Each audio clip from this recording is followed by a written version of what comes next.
esto nos lleva al mecanismo de la contracción. Miren, ya entendiendo todos los caminos fisiológicos puros, cómo vamos entrando a los mecanismos de contracción más avanzados que existen.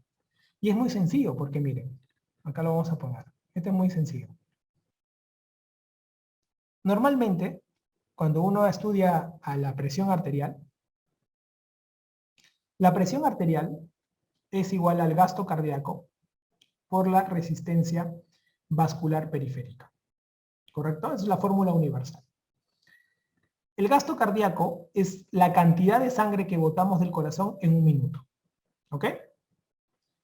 Y el gasto cardíaco que nosotros vamos a encontrar, pues, doctor, y al momento de la contracción, ¿qué bandas desaparecen? Por lógica. Mira acá atrás. Mira acá. Cuando tú acortas, mira acá. Tú acortas las líneas Z. ¿Cuál crees tú que es la banda que se acorta en la línea Z? Es decir, al ojo. Al ojo, ¿ah?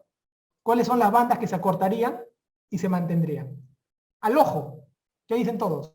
A ver, todos escriban. ¿Qué bandas se acortarían? Se sacrificarían. Claro, la banda I. La banda I va a mantenerse así. Se acortaría ahí, ¿no? De tal manera que el otro se mantiene. Y no se mueve. Se queda indefinido. Exacto, la banda A se mantiene. La I se sacrifica, ¿no? Se sacrifica al hacer ese acortamiento. Pero recuerda que la miosina es bien difícil que se sacrifique, pues, ¿no? La miosina la chapa, la actina la jala, la actina, ¿no? Entonces, eso es lo que ocurre. ¿Ya? Perfecto. Muy bien.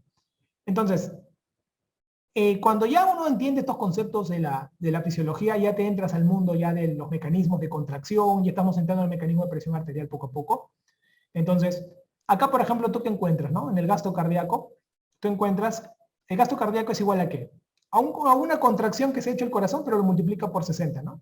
O sea, por la frecuencia cardíaca, mejor dicho. Entonces, el volumen sistólico por la frecuencia cardíaca. Esto va a ser el gasto cardíaco. ¿Sí? ¿Estamos? El volumen sistólico es cuando un corazón se contrae y bota sangre. Entonces vamos a dibujar acá esos eventos. Mira.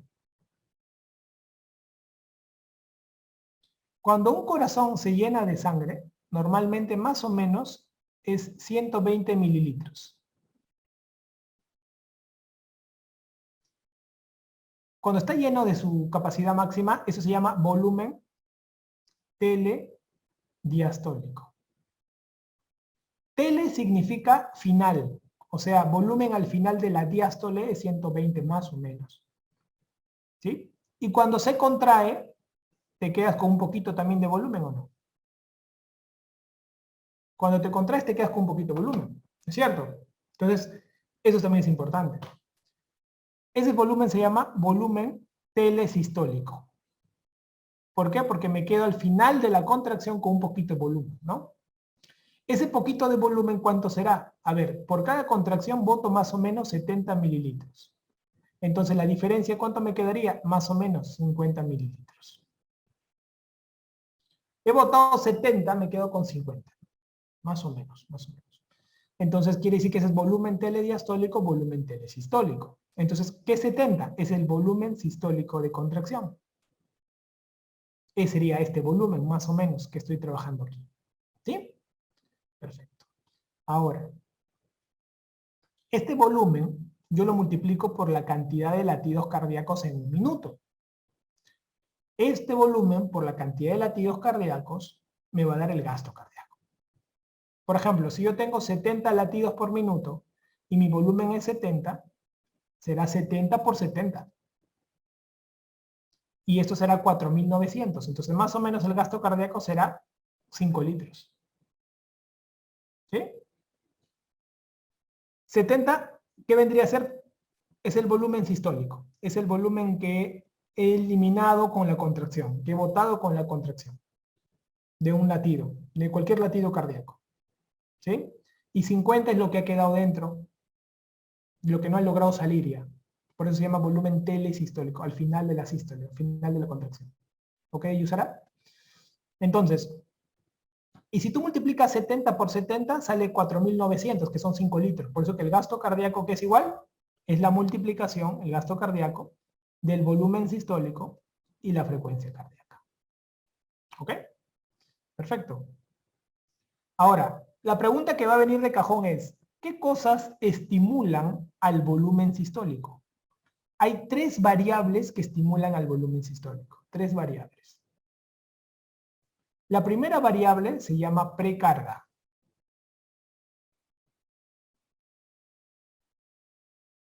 Precarga es la cantidad de sangre que llega al corazón. O sea, todo lo que llega al corazón se llama precarga. O sea, el volumen, retorno venoso, o sea, todo lo que tú quieras. Por ejemplo, retorno venoso, ¿no? Retorno venoso. Precarga, ¿no? Toda la cantidad de sangre que llega. Si tú, por ejemplo, te metes una bomba, ¿no? Te metes unas 3 chelas, así, estás llenando de agua tu cuerpo, ¿no? Eso se llama precarga. Estás aumentando el volumen. ¿Sí? Cualquier cosa que aumente el volumen. O, por ejemplo, al revés, ¿no? Si de repente tienes una diarrea maldita, una diarrea, te vas en agua, ¿qué disminuyó? Te ha disminuido tu precarga. El volumen que uno maneja al corazón, lo que llega al corazón se llama precarga. ¿Sí? Precarga. Correcto. Asimismo tenemos la poscarga. ¿Qué es la poscarga? Lo que está después del corazón. O sea, la resistencia a que no salga esa sangre, ¿no? La sangre quiere salir, algo lo hace resistir la salida. Poscarga. Resistencia al salido de la sangre. Entonces, hay resistencia. Y luego la contractilidad, ¿no? Es otra variable que influye, ¿no? ¿Por qué? Porque hay corazones que se contraen más fuertes que otros. De repente estás tomando café, de repente se estimula mayor contracción, o de repente estás tomando alguna anfetamina, te metiste un Red Bull, que le aumenta la contractilidad, o sea, ten cuidado, ¿sí? Entonces es importante. Claro, Cintia, el volumen sistólico varía basado en estas 3 variables: precarga, poscarga y contractilidad. Estas situaciones que estimulan el volumen sistólico van a estar regidas por leyes, ¿correcto? ¿La fracción de eyección se refiere al volumen sistólico? No, tú mismo lo has dicho, fracción de eyección, fracción, una proporción. La diferencia de volumen sistólico con fracción de eyección, ¿cuál es? Que la fracción de eyección es el volumen sistólico, que es lo que estoy hablando yo ahorita, entre, ojo, entre el volumen telediastólico. Volumen telediastólico. O sea, en otras palabras, la división de cuánto tengo, hace un montón, cómo se ha llenado el ventrículo, lo pongo abajo, y arriba cuánto he botado. Es una proporción. Por lo tanto, sale en porcentaje el resultado y normalmente debe ser más del 55%, hasta el 80%. Por ejemplo, los deportistas tienen una fracción maldita, 75%. En una contracción nomás de estos, te bota un montón. Por eso que ellos hacen bradicardia relativa. Porque con cada contracción botan un montón. En cambio, cuando tu corazón está menos entrenado, más bien hace más taquicardia para poder compensar todo tu peso. No sé si ustedes han visto pacientes, mientras más obesos son, tienen más taquicardia. ¿Por qué creen? Porque ese pobre corazón tiene que alimentar todo ese cuerpo. Entonces no puede aumentar su volumen sistólico. ¿Qué hace? Aumenta su frecuencia cardíaca. Por eso que los pacientes que tienen una frecuencia cardíaca basal más elevada tienen más tasa de mortalidad. Incluso hay aplicativos que te dicen cuándo te vas a morir. Pones tu dedo y te dice, tú te mueres en 40 años. ¡Maldito! Quiero vivir 50. Entonces, en ese momento, es porque tienes una frecuencia cardíaca más elevada. Entonces, hay que tener cuidado con eso. Acuérdate que esto es una compensación. Si quiero más volumen sistólico, métele volumen. Pero si ya no le puedo meter más volumen, le meto frecuencia. Siempre el corazón juega así. ¿Para qué? Para lograr el gasto cardíaco. ¿Sí? Entonces, ya sabes la diferencia entre una fracción de eyección y un volumen sistólico. ¿Ya? Ahora, importante, hay leyes que van a regir la precarga, la poscarga y la contractilidad. Por ejemplo, la ley de la precarga es la ley de Frank-Starling. Frank-Starling. ¿Qué dice Frank-Starling? Frank-Starling dice que si un corazón lo distiendes más de agua o de sangre, se contrae más. Es como cuando tú tienes, no sé si tú has visto las prendas íntimas de las abuelitas, ¿no?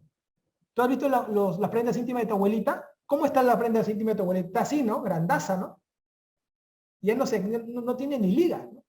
Abuelita, esta vaina no tiene liga. ¿Por qué? Porque se ha ido dilatando y ¡poc! ¿Entiendes? Entonces ya se rompió la liga, ¿ya? En cambio, cuando es nuevo, la prenda íntima, ¿cómo haces tú? Le estiras y se acorta, ¿no? Algo así ocurre en el corazón.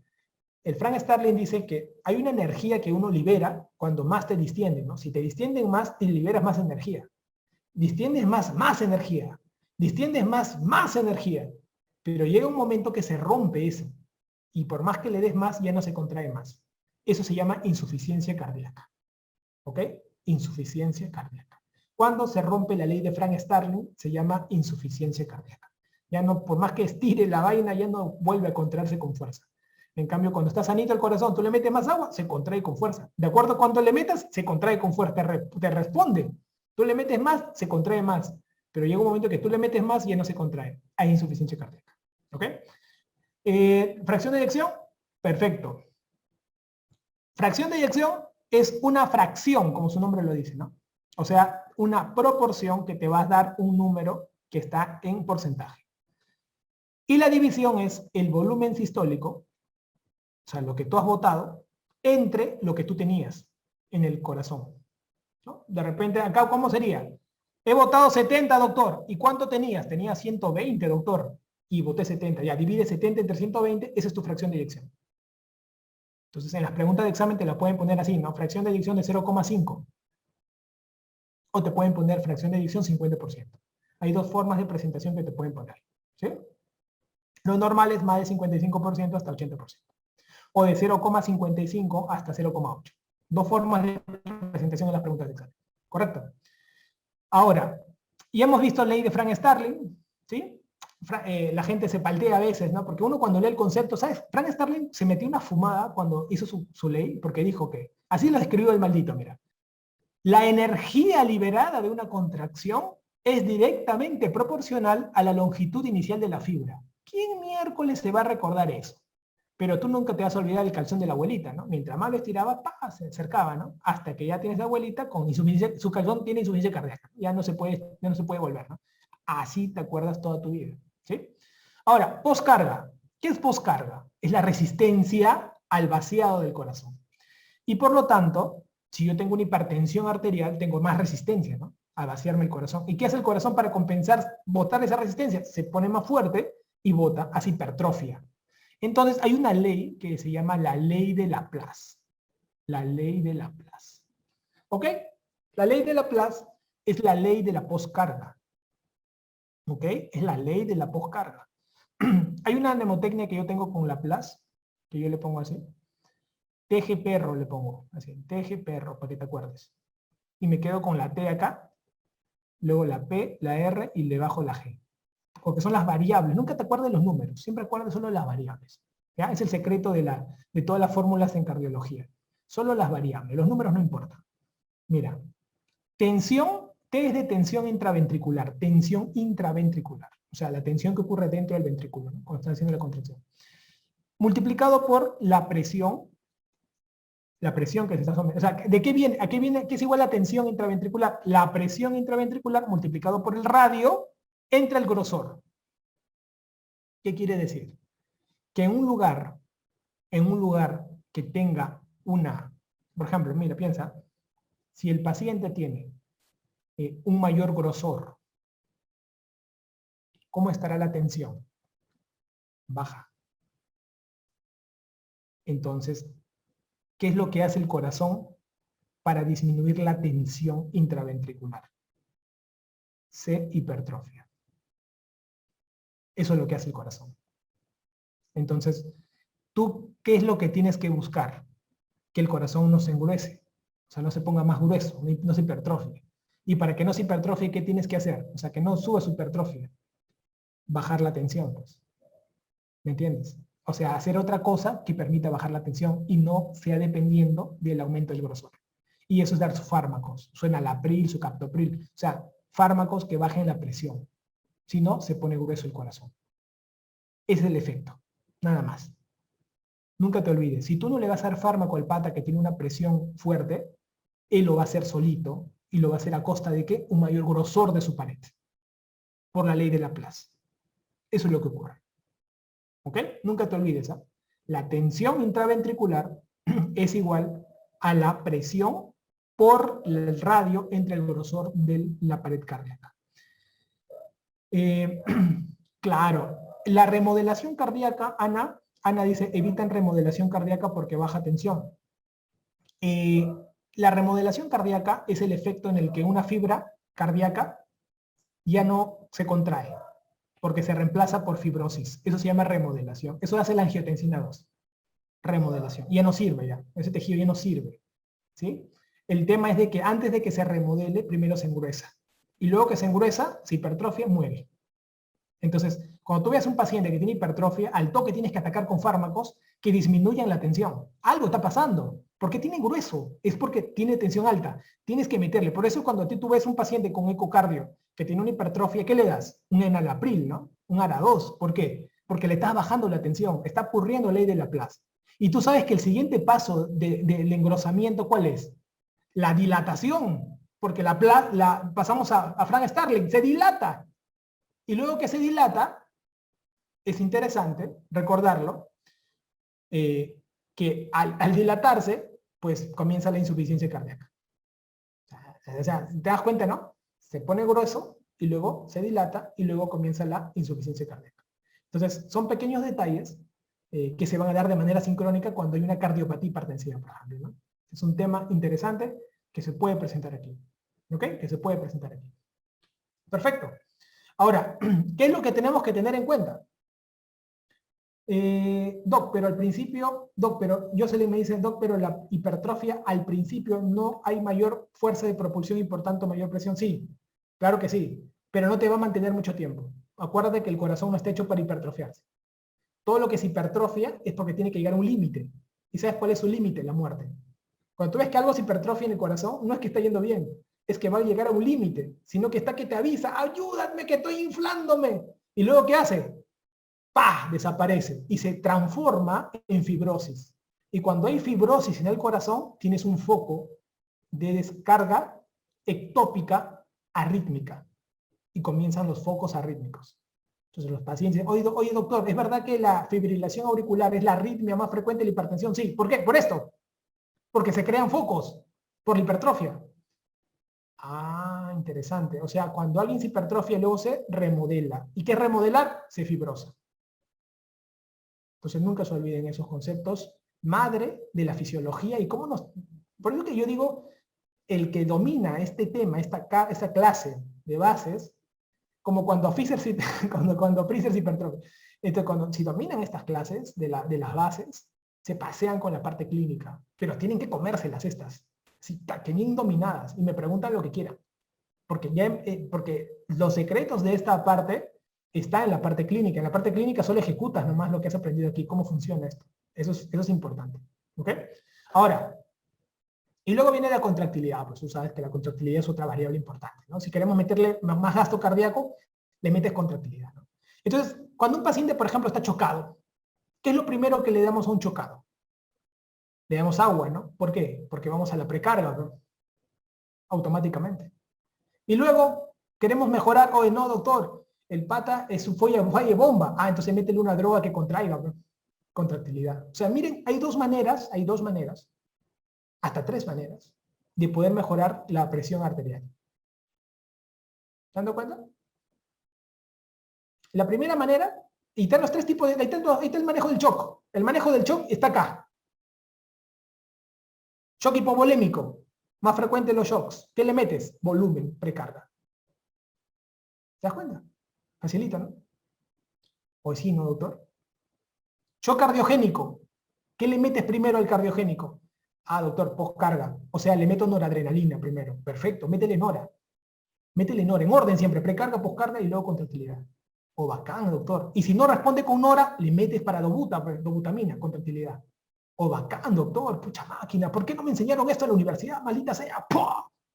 Todos hemos aprendido esto con pacientes, chicos. Y tienen que tener mucha paciencia.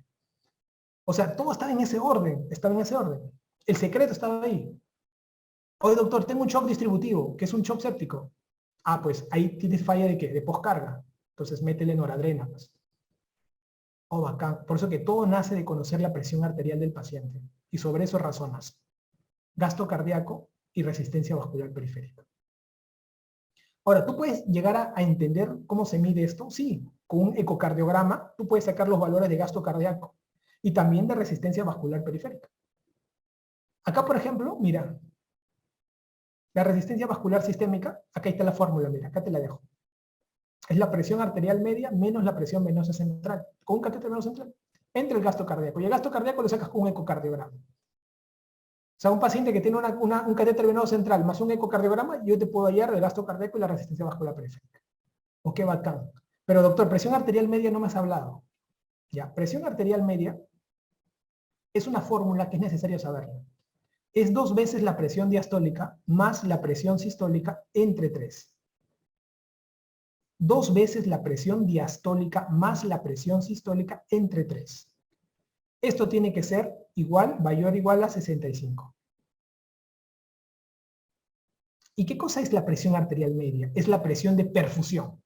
Cómo tus tejidos, presión de perfusión, cómo tus tejidos reciben irrigación, cada tejido, por esto.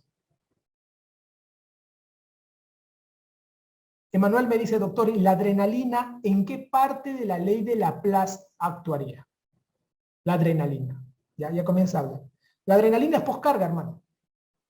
La adrenalina es poscarga. O sea, ¿quieres trabajar poscarga? Pero doctor, ¿solo poscarga? No. Mira acá. Mira acá. Mira acá, Emanuel. ¿Qué es esto? Resistencia vascular periférica. Más allá de la poscarga de ahí, del corazón, tienes la resistencia. Tienes todo el cuerpo, Emanuel. O sea, la adrenalina va a ir a estimular la contractilidad, definitivamente, pero también tiene la resistencia vascular periférica. Y por ahí va a pelear. Por eso que nunca usamos adrenalina al inicio de un shock. Lo usamos al final. Porque cuando ya el corazón no te ayuda y todo lo has perdido, la guerra la has perdido, dices, no importa, quemaré la resistencia vascular periférica y que venga la necrosis tisulares y los dedos que se necrosan en un paciente chocado séptico, le metes la adrenalina. O sea, nunca usamos adrenalina en un paciente en estado de shock al inicio. Lo usamos cuando no responde a la noradrena, después de meterle volumen primero, de acuerdo si es séptico o no séptico, le metemos nora, y luego de nora, dobuta, ni siquiera dopa usamos ya, y al último, adrena, ya cuando ya el paciente en premortem. Porque la adrena tiene su territorio, es en el territorio premortem. Por eso que ahí está como primer puesto en el RCP, pues. ¿En el RCP acaso es noradrena? No, es adrena, porque es quemar todo, brutal. Es como que ya un bombazo te puede levantar, pero te chanca el corazón como no tienes idea. Entonces tienes que recordar eso, ¿no? Ese efecto de la adrena quema todos los receptores y ahí trabaja sobre la resistencia vascular periférica bastante. Y ahí pueden haber necrosis de pulpejos. Estoy acostumbrado a que voy a ir a la UCIS mirando necrosis de pulpejo de pacientes que le han metido infusión de adrenalina todavía, para sacarlo del estado de shock masivo que tenía. Entonces, eso es importante. Así es, sí. Así es. Ya van viendo. Y entonces, PANS más de 65 para todo el mundo. Para todo el mundo, más de 65. ¿Ok? Para todo el mundo. Es una variable brutal para todo el mundo. Niño, adulto, viejito, todo el mundo lo metes ahí. Por eso que la PAN es universal. En cambio, la sistólica, la diastólica depende de la edad y el percentil que tiene el niño. ¿Sí? Ahora, ¿el consumo de oxígeno es importante? Por supuesto. Hoy día tú has aprendido consumo de oxígeno. ¿Sabes por qué es importante? Pero quiero dejarte 2 pepas. Quiero decirte, acá te voy a poner donde está el resaltador.